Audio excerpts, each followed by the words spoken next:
Moi, c'est M. Noumsi Jean-Pierre, chef traditionnel de 3e degré du village Tchouon de Bango. Je ne suis pas chef pour moi, ce sont les populations qui m'ont mis chef. Et je ne fais que ce qu'ils m'ont demandé de faire. Vraiment, nos populations sont en joie. Ils m'ont chargé de vous dire d'abord merci.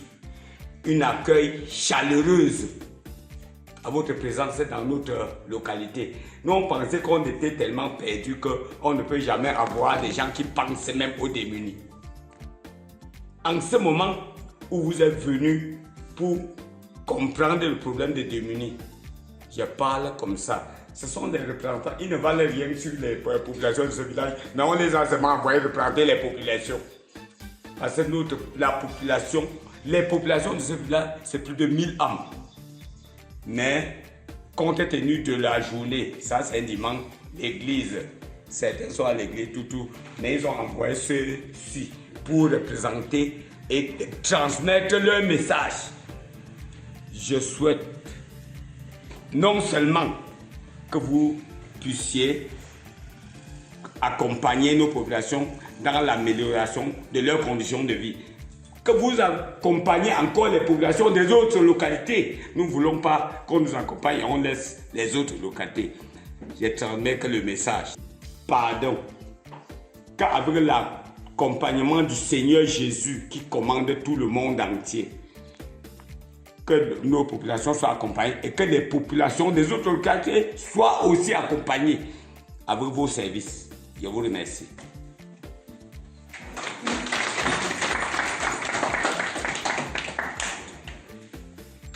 Moi, c'est monsieur Simon Benjamin. Je fais partie des élites de ce quartier. Moi, je suis très fier que notre chef ait transmis la nouvelle comme nous avons demandé.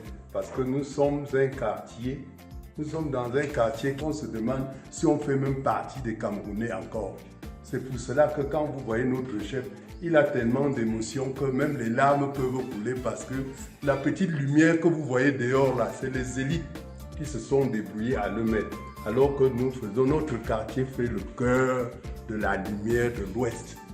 Nous n'avons même pas 500 mètres d'extension de néo ou de quoi que ce soit, ou de la SNEC, disons Kamwata.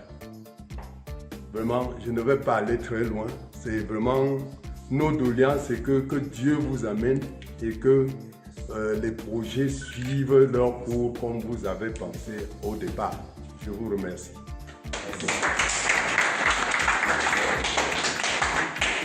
Et moi, c'est M. Tatin Moïse, le président de développement. Peut-être depuis 20 ans. Donc, vous voyez mon œil, vous voyez que je suis le président. Donc tout le monde pleure comme le chef dit là. Quand tu passes, maman dit père, c'est comment? Même l'eau, vous avez vu derrière, je marche à la voiture avec l'eau derrière, tu vois maman en route, tu donnes un tanguy à elle. On ne peut pas donner jusqu'à la fin parce qu'on est nombreux. S'il faut payer, il faut payer même 10 palettes chaque jour pour partager. Et ça ne peut pas satisfaire les gens. Vraiment. Un cœur qui agit, il faut qu'il nous aide qu'en rentrant cette fois-ci, nous on boit de l'eau propre. Ça nous fera vraiment satisfaction. Je vous remercie. Moi, c'est M. Chimi Prosper. Je suis le représentant de Un cœur qui agit au jour d'aujourd'hui. Si nous sommes là, c'est parce que on a suivi les pleurs des populations de Tchouongbu. On a transmis les doléances de ces populations à notre hiérarchie. Et la hiérarchie a décidé que nous venions vers vous pour essayer de trouver des solutions. Je ne veux pas être tellement long. Nous sommes venus aujourd'hui avec notre équipe technique. Parce que quand on va finir là, ensemble, vous allez nous montrer un site où les techniciens vont essayer de trouver un point qui va nous permettre de travailler sur ça pour essayer de trouver de l'eau. Et pour débuter les travaux, le chef va signer l'autorisation de construction. Ce sont ces documents que j'ai avec moi. On vous explique. Faciliter l'accès au site, c'est de ça que je parlais. Collaborer activement pour la réussite du projet et protéger et entretenir les infrastructures. Là-bas, c'est après la réalisation. On va s'attarder sur le deuxième point. Collaborer activement pour la réussite du site. Ça veut dire quoi? Comme les techniciens sont là aujourd'hui, et si demain ou après-demain, on doit engager les travaux, vous, population, vous devez trouver un endroit où les gars peuvent stocker le matériel en sécurité. Vous devez trouver un endroit où les gars vont dormir. Parce que ça serait difficile pour eux d'aller au centre-ville pour venir travailler le matin. Donc c'est un peu ça. Quand on parle de collaboration, il faut aménager des espaces où ils vont stocker le matériel et là où ils vont dormir pour éviter les va-et-vient. Voilà, il fallait que je fasse cette précision. Un cœur qui agit ne se substitue pas à l'État. Il y a certains problèmes qui ne sont pas de notre ressort. Le problème de courant, tout ça, vraiment, ça ne nous concerne pas. Là, on peut aider les populations. C'est peut-être venir avec un point d'eau, si possible, réhabiliter l'école. Peut-être si en centre de santé, on peut l'approvisionner avec les médicaments. Pour le reste, vraiment, c'est pas notre ressort. Et en fait, peut-être le technicien aura quelque chose à dire parce que c'est lui qui connaît exactement de quoi il s'agit. Est-ce que le courant, est-ce que vous allez vous entretenir, bien il va parler, on va l'écouter.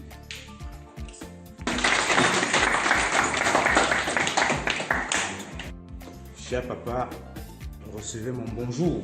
Bonjour. Je suis, n'est-ce pas, de mes collaborateurs avec qui je suis.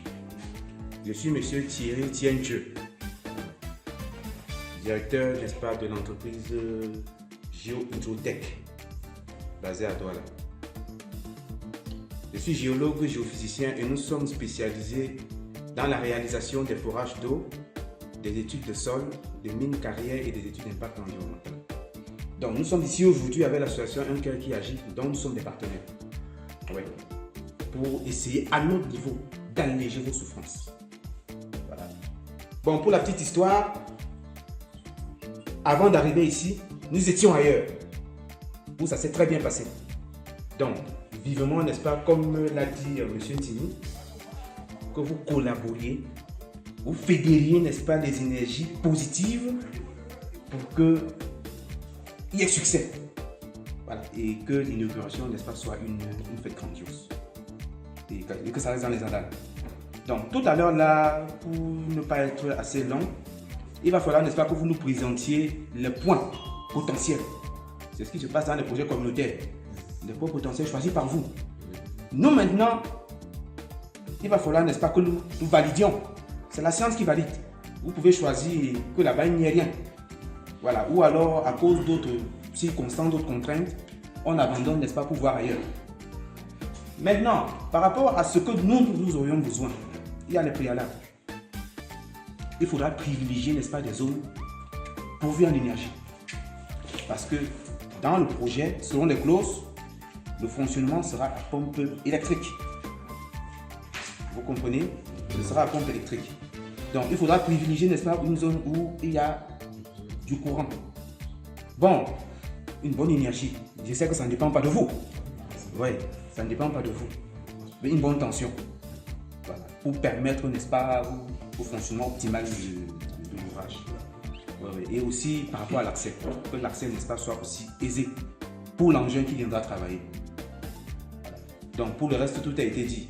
Par rapport, n'est-ce pas, au local, il va falloir que les techniciens, par exemple la construction du château, là où il va falloir qu'ils s'hébergent, et ainsi de suite, là il va falloir, n'est-ce pas, parquer le matériel. Donc voilà tout ce que je peux encore ajouter comme précision. Si ce n'est pour le logement, ne vous inquiétez pas. Chacun de nous peut loger. Même le chef peut loger. Ça dit que même eux là, on est capable de donner les gens pour faire gérer un problème qui peut servir les populations de génération en génération. C'est pour le logement, hein, ne vous inquiétez même pas. Nous sommes capables de le faire.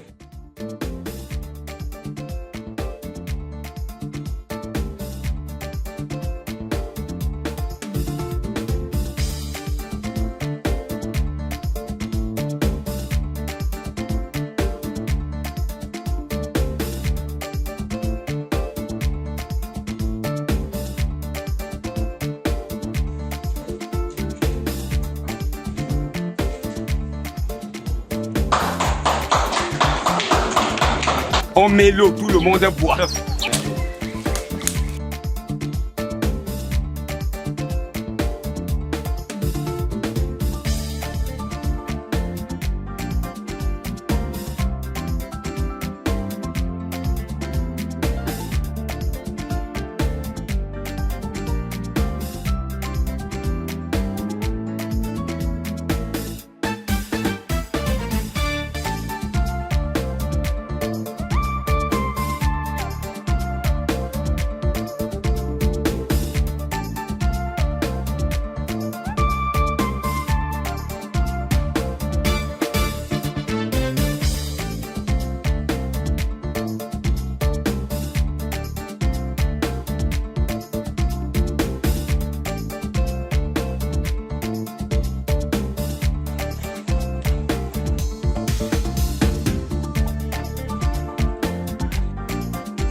sommes là pour l'implantation d'un point de forage. Oui, vous avez vu, l'équipement est installé. Ça s'appelle la géophysique. Donc en fait, c'est une étude géophysique et hydrogéologique pour rechercher, n'est-ce pas, le point idéal pour l'implantation, n'est-ce pas, du forage d'eau. Alors, vous avez là le résistivimètre, qui est l'appareil, n'est-ce pas, qui mesure la résistivité. C'est le paramètre que nous recherchons ici. Nous avons sa batterie et nous avons les électrodes. Le point A là et le point B, les deux sont les électrodes, on les appelle les électrodes de tension. Les électrodes courant, pardon. Les électrodes courant, ou encore appelées électrodes de réception, qui ont pour but de recevoir l'énergie électrique et les envoyer dans le sol. Maintenant, étant donné que nous soyons en mode courant continu, le courant qui sort doit revenir. Maintenant, il va revenir, n'est-ce pas, au niveau de ces pôles-ci, qu'on appelle électrotension ou encore électrode de réception. Donc, ces électrodes, n'est-ce pas, vont recueillir et la valeur va être affichée sur l'écran. Donc, il y a deux paramètres fondamentaux. L'intention du courant qu'on envoie et la tension aux bornes que l'on reçoit. Donc, dès que nous avons ces deux éléments, en fonction de la disposition géométrique des électrodes, vous avez constaté tout à l'heure, j'ai fait un petit calcul pour savoir à quelle distance on devait installer les électrodes. Alors ici, on est dans ce qu'on appelle la configuration Schlumberger. Donc, qui voudrait que la distance entre les électrodes de réception soit inférieure ou égale au 1/5 de la distance de la distance inter-électrode d'injection A et B. Donc, une fois fait, nous allons procéder à ce qu'on appelle les traînées. Les traînées électriques. C'est-à-dire quoi? C'est-à-dire, nous allons faire un petit sondage de proche en proche. Vous en avez déjà l'habitude, on en a fait par le passé. On va faire un sondage jusqu'à une certaine distance. On va obtenir des valeurs. En fonction des valeurs que nous aurons, on aura des indices. Après, on va décaler de 5 ou de 10 mètres pour refaire le même sondage. Encore sur une autre, peut-être à même distance. Et on va comparer les données de façon indicative. On verra, n'est-ce pas, quel point nous présage déjà du bon. Et c'est sur ce point-là que nous allons faire le véritable sondage électrique vertical pour voir comment le sol est constitué de la surface topographique où nous sommes jusqu'en profondeur, peut-être à 100 mètres, 120 mètres et autres.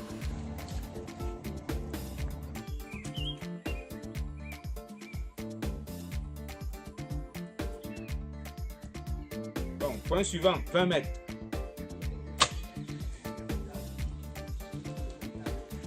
« 20 mètres effectués. »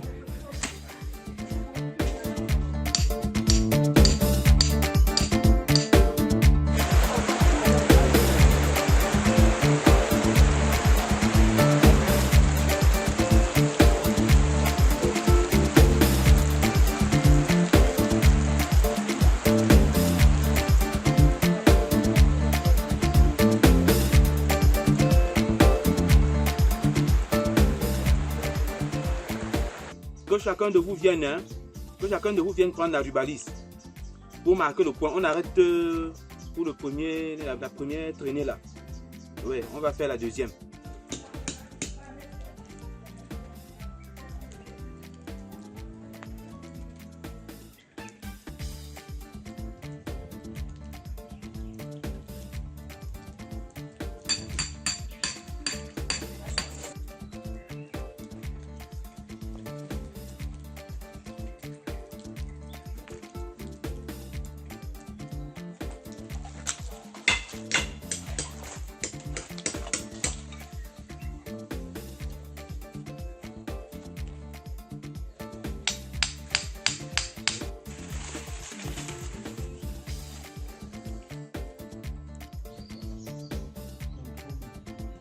Rouler, hein, c'est terminé.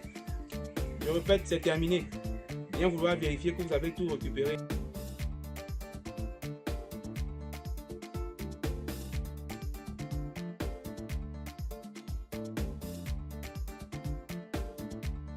Et bien voilà, nous avons terminé. Nous avons terminé ce que nous étions en train de faire depuis quelques heures.